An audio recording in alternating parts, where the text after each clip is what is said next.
Takbuhan ng mga mangingisda dahil sa husay sa paggawa ng lambat ang 63 taong gulang na si Abraham Buklot ng Barangay Mambungalon, Mercedes, Camarines Norte. Pero muntik na siyang mawalan ng kabuhayan ng dapuan ng sakit na katarata sa dalawang mata na anyay nag-umpisa noong kapitan pa siya ng bangkang pangisda. Laking pasalamat niya dahil naagapan ito ng Mabuhay Deseret Foundation at Team Gawa Foundation noong 2014. Emosyonal siya hanggang ngayon tuwing nagbabalik tanaw na may mabubuting loob na sumagot sa halos kalahating milyong pisong gastos sa operasyon sa pribadong ospital sa Valenzuela City. Siguro, kung dahil bago natabangan ng bigay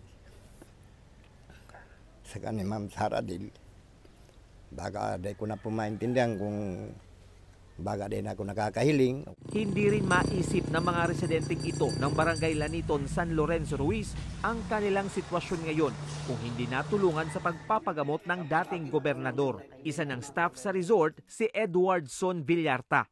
Balik sa pagnunyugan si Leo Valderrama habang si Edna de la Cruz nakapagtitinda na muli ng kakanin at nakasasabay na sa pagiging teki ng mga apo. Gobigay, thank you po sa oportunidad na binigay niyo sa akin. Naglinaw yung mata ko. Sana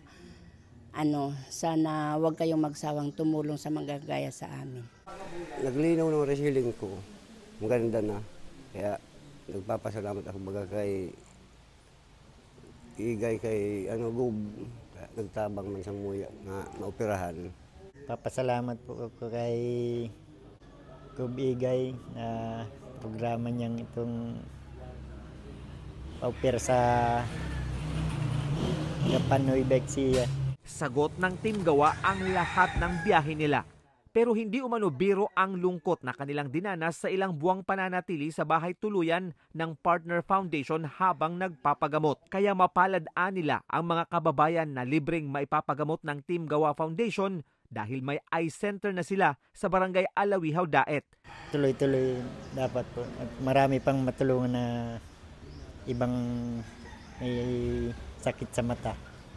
Ito po pala mula kahit sa kudmo niya ay halawig ng panahon siya nagsiservisyo sa mga taong nangangailangan.